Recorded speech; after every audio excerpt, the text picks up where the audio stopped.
Tomorrow, President Trump plans to give a speech in Florida, largely focused on Venezuela and the U.S. backing for its self-proclaimed president, Juan Guaido. But President Maduro is not showing signs of leaving and seems to continue to have the support of the military. So, how did the situation happen? What's the United States' role in Venezuela? And is there a connection between Venezuela policy and increasing opposition to the government in Haiti? For some perspective and analysis, we turn to Christopher Sabatini, an adjunct professor at Columbia University School of International and Public Affairs and editor of Global Americans, a newsletter focused on Latin America and the Caribbean. And we've had lots of conversations on this program about the kind of immediate crisis that Venezuela is going through, the lack of medicine and food on the shelves, right? The things that the people are suffering through. But in the bigger picture, how did we get here? A large part of it is actually politics. So what's happened over the last 20 years, and it's been 20 years that this government has been in power, first under Hugo Chavez and then Nicolas Maduro.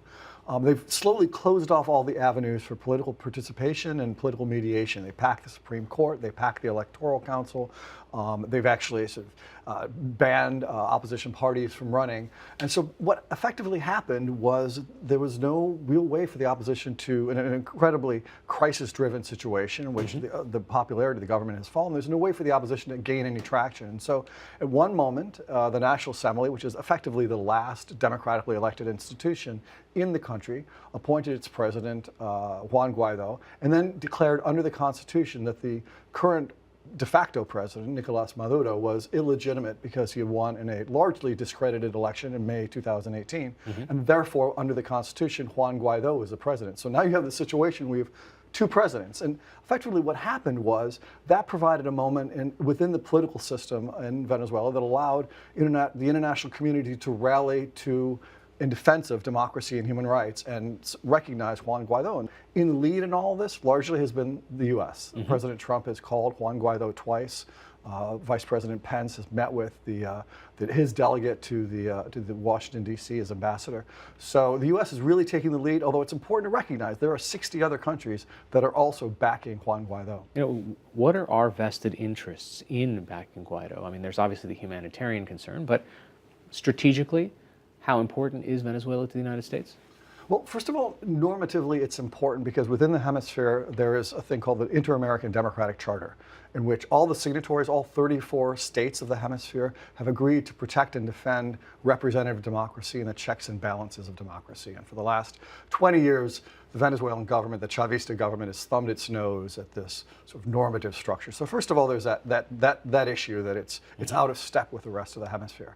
Second of all, there is really a strategic element to this. More than 3.3 million people, Venezuelans, have left Venezuela and are fleeing and taking with them oftentimes insecurity, poverty. They're really a drain on a lot of countries, although they're accepting them. And then last is the issue of China and Russia.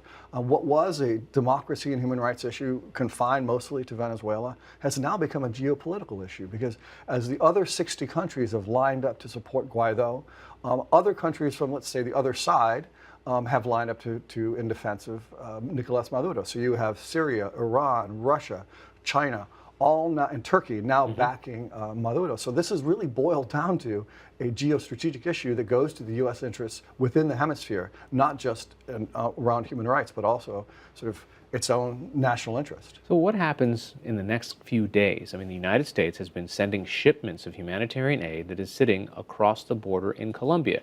Guaido says, we are going to figure out a way to get this in. Maduro technically doesn't have to let convoys of stuff come here, and he's got a military that can stop it. Hari, no one really knows. I mean, added to this is the fact that Donald Trump has said numerous times, and a number of people within his cabinet have said that the military option is still on the table. So you have that hovering in the context of more than 30 interventions that have, from the United States, have ended, many of them ended badly within the hemisphere. So you have the shadow of the U.S. legacy of the bad Uncle Sam intervention. Right now, you have the assistance on the Colombian-Venezuela border. U.S. Marines actually protecting it that have helped deliver it. It is basically a showdown right now, and we'll have to see who blinks first. And finally, yesterday we had a conversation on the program about Haiti. And there's this sort of connection here between Venezuelan money and influence and what's happening in Haiti's political turmoil. Yeah, so Venezuela built a coalition within the hemisphere, in large part to sort of thwart any sort of challenges to its legitimacy and its efforts to violate human rights by this basically an oil giveaway program called Petrocaribe. And there are a number of beneficiaries, and one of them was the Haitian government. Well, first of all, about a year ago, a report came out alleging that most of the money that came from that oil program has disappeared, including ties to the former president and ties to the current cabinet members. So this has ignited a series of protests for this clear example of malfeasance and corruption. But there's also some allegations that somehow Venezuela may be behind it in other ways, because Haiti has flipped, and it's one of those countries that is now recognizing Guaido and not recognizing Maduro. So there's also this element of who's behind these protests that have rocked Haiti now for over a week and have resulted in the deaths of, at last count, 7 people. So their allegiance is going back and forth to two parties that are struggling inside Venezuela right now. Exactly. And it plays out the ripple effects of what could have been only a domestic issue are streaming across the region and across the world. All right, Christopher Sabatini from Columbia University, thanks so much. Thanks very much, Harry.